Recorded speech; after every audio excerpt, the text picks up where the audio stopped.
नमस्कार, आदाब। मैं हूं अनवर चौहान। आप देख रहे हैं जुर्म की दुनिया के नायाब किस्से खबरिया चैनल पर। आज का हमारे किस्से हैं जो छोटे छोटे, मैंने 3 किस्सों को एक जगह समेटा है और तीनों ये घटनाएं एक ही दिन मेरे सामने कड़कड़ुमा कोर्ट में पेश आई। इन तीनों को मैंने एक जगह किया है और मैं इस नतीजे पर पहुंचा इन तीनों घटनाओं से रूबरू होने के बाद कि मुफलिसी, गरीबी और मुफलिसी की कोख से पैदा होता है जुर्म। ये बात जो बड़े बूढ़े कहते हैं वो गलत नहीं है। इनको मैंने अपनी आंखों के सामने होते हुए देखा। एक अधेड़ थे जिनका नाम था जानकी दास गुप्ता। अधेड़ तो नहीं कहें, लगभग 60, हाँ अधेड़ भी कह सकते हैं, 60-62 साल की उम्र रही होगी। अतिरिक्त सत्र न्यायाधीश ने उस दिन इस जानकी दास गुप्ता को अपनी 3 जवान बेटियों और अपाहिज इकलौते बेटे और पत्नी के कत्ल के जुर्म में सजाए मौत सुनाई। मैं अदालत में मौजूद था। सजाए मौत सुनाए जाने के अदालती फैसले के बाद इस जानकी दास गुप्ता के चेहरे पर कोई पछतावे का मलाल नहीं था। अपने जुर्म पर कोई नदामत नहीं थी, बल्कि हल्की सी चेहरे पर एक मुस्कान थी।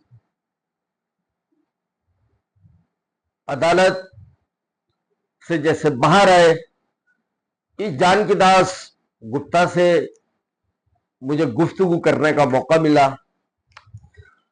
इसने जो अपनी कहानी बताई वो इस तरह थी।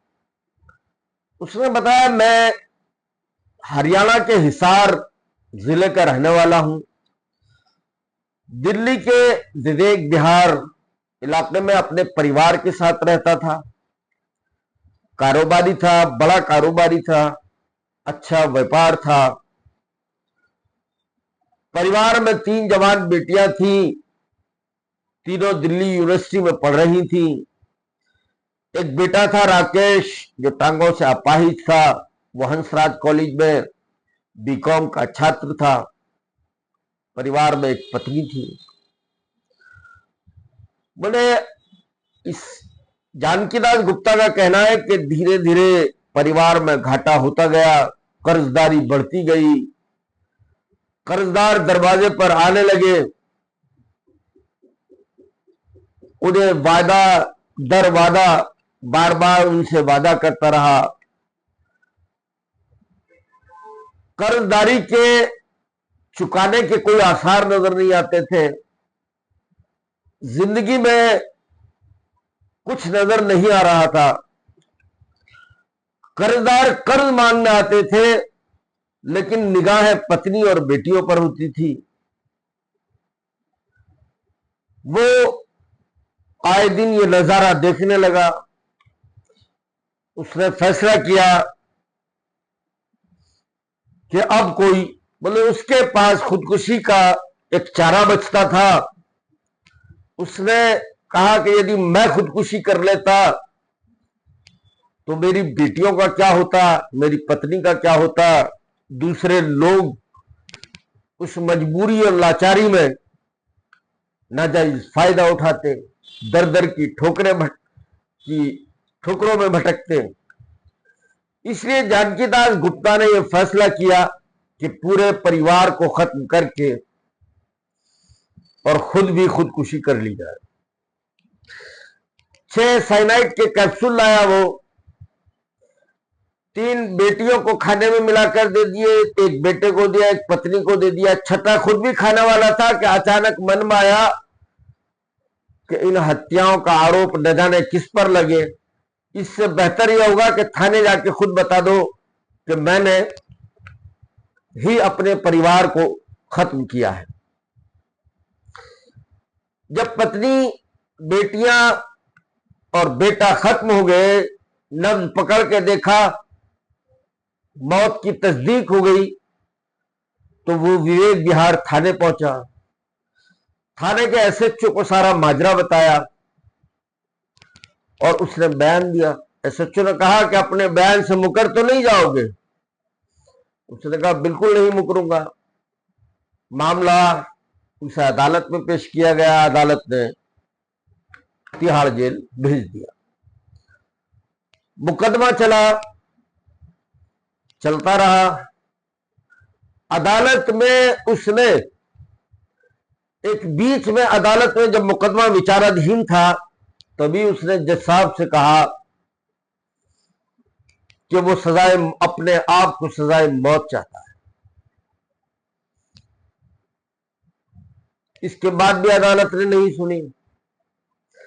फिर बारी आती है उसके बालिया जुर्म की, जो उसने अदालत में दोहराया। अदालत में उसने सिलसिलेवार पूरी कहानी हूबहू वही बताई जो उसने पुलिस को दिए अपने इकबालिया बयान में दर्ज कराई थी। और एक दिन आता है फैसले का। अतिरिक्त सत्र न्यायाधीश ने मुकदमे के सारे पहलुओं को देखने के बाद और कबूल जुर्म के बाद अदालत ने उसको फांसी की सजा सुनाई। लेकिन अपनी फांसी के मिले जाने पर वो कतई रत्ती भर भी उदास नहीं था। चेहरे पर किसी तरह का कोई मलाल नहीं था, कोई शिकन नहीं थी, और अदालती फैसले को उसने कबूल कर लिया। मैंने उससे पूछा कि क्या ये अभी निचली अदालत का फैसला है, क्या इस फैसले के खिलाफ आप हाईकोर्ट में अपील करेंगे? तो उसने कहा नहीं, मैं कोई अपील नहीं करूंगा। न मेरे पास कोई वकील है और ना मैं कोई गुहार लगाऊंगा बड़ी अदालत से। मुझे अदालत का यह फैसला मंजूर है। मर तो मैं उसी दिन जाना चाहता था जिस दिन मैंने परिवार के बाकी लोगों को मौत की नींद सुलाया था, लेकिन चूंकि ये इल्जाम किसी और पर ना आ जाए, मैं इसलिए जिंदा रहा। तो ये जो किस्सा है ये भी मुफलिसी और गरीबी का है, जो हालात पैदा हुए। शादरा अदालत का ही एक किस्सा है। यह है मेट्रोपॉलिटन मजिस्ट्रेट प्रदीप चड्डा की अदालत का। एक पुलिस एक केस लाती है, शादरा थाने की पुलिस एक दर्जी को गिरफ्तार करके लाती है। नवनीत मित्तल इस दर्जी का नाम होता है। इसको गिरफ्तार करके लाती है और उसने कहा कि ये दर्जी है। सतीश शर्मा नाम के एक व्यक्ति ने इसे कपड़े सिलने के लिए दिए थे, इसने वो कपड़ा बेच दिया। पुलिस ने एक दिन का पुलिस रिमांड मांगा कि जी वो कपड़ा बरामद करना है। अदालत ने एक दिन का पुलिस रिमांड भी दे दिया। नवनीत मित्तल का कोई वकील नहीं था। जो भी आर्गुमेंट की अदालत के अंदर नवनीत मित्तल ने ही की। नवनीत मित्तल ने प्रदीप चड्डा जो मेट्रोपॉलिटन मजिस्ट्रेट थे उनको बताया कि हां जी मैंने कपड़ा बेचा है। मेरा 5 साल का बेटा है, बहुत बीमार था, इतना बीमार था कि मैं उसको देख नहीं पा रहा था। डॉक्टर के पास ले जाने को पैसे नहीं थे, दवाई कहां से दिलाता। मेरे पास एक ढेला नहीं था। मजबूरी में मैंने ये कपड़ा बेचा और अपने बेटे को दवाई दिला लाया। ये जुर्म था उसका। सतीश शर्मा से भी उसने, जो मुद्दई था इस मुकदमे का, उसने उससे साफ कह दिया कि मैंने आपका कपड़ा बेच दिया है, क्योंकि मेरे पास अपने बेटे के इलाज के लिए रुपये नहीं थे। लेकिन सतीश शर्मा ने यह मामला बजाय रफा दफा करने के उसने थाने में रपट लिखा दी। थाने वालों ने नवनीत मित्तल को गिरफ्तार कर लिया और अदालत में पेश किया। अदालत किसी की मजबूरी नहीं देखती। जज का दिल तो पसीज सकता है, लेकिन वो कुछ कर नहीं सकता, क्योंकि कानून से उसके हाथ बंधे होते हैं। एक दिन का पुलिस रिमांड भी दिया। पुलिस रिमांड मिला, कपड़ा जिसको बेचा था बरामद हुआ,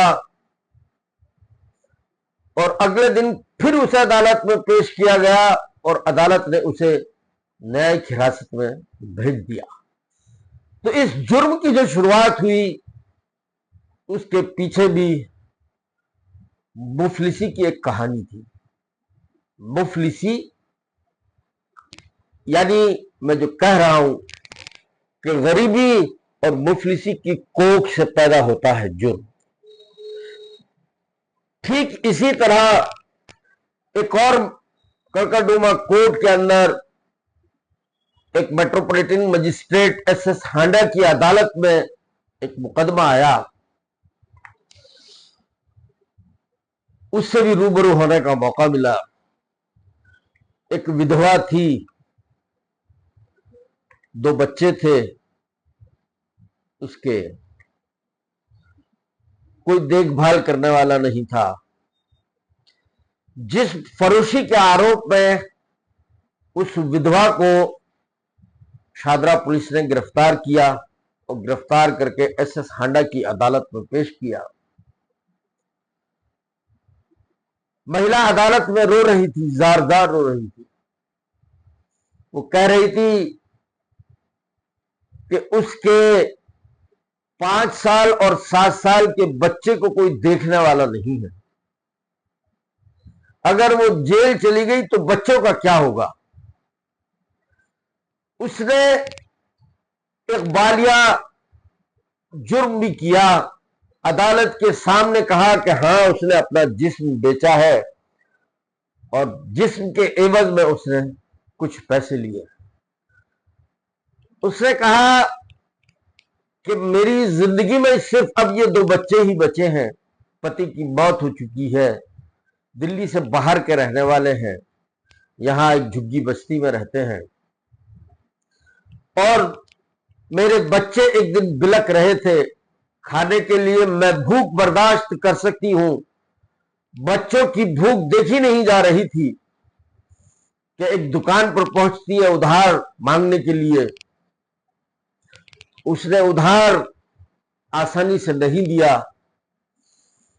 मैंने अपने जिस्म को उसके हवाले किया, तब उसने खाने के लिए मुझे कुछ ब्रेड और कुछ सामान दिया। पहली बार मैंने एक दुकानदार को अपना जिस्म बेचा। उसके बाद बच्चों की भूख मिटाने के लिए वो इस धंधे को करने के लिए मजबूर थी और लाचार थी। जिस्म बेचना उसका कोई शौक नहीं है, वो एक मजबूरी में बेचती है, जिससे उसके 2 बच्चों की परवरिश हो सके। पुलिस ने जिस्म बेचने के आरोप में उसे गिरफ्तार कर लिया है और मैं आज अदालत में पेश हूं। बच्चों को कौन देखेगा ये भी नहीं मालूम है। कुल मिलाकर ये जो दर्द भरी कहानी थी उस महिला की, इसने भी मुफलिसी और गरीबी की वजह से ही एक जुर्म का रास्ता अख्तियार किया। मैंने और भी बहुत सारे कहानियां मेरी जिंदगी से गुजरी है। पत्रकारिता के पेशे में रहा हूं, सड़कें नापी है, अदालतें नापी है, पुलिस थाने नापे हैं, अक्सर देखा है हर जुर्म के पीछे कोई ना कोई मजबूरी होती है। मैं सभी के बारे में तो नहीं कह सकता, लेकिन अधिकांश मामलों में मैंने पाया कि हर जुर्म के पीछे कोई मजबूरी, कोई लाचारी छुपी होती है। आज के लिए सिर्फ इतना ही। ये किस्सा, तीनों किस्से आपको कैसे लगे? अलग अलग थे, छोटे छोटे से थे, मैंने आपके साथ शेयर किए। भाई लोगों, आपसे अपील करता हूं, गुजारिश करता हूं कि आप मेरे चैनल को सब्सक्राइब जरूर कीजिएगा। जय हिंद, जय भारत।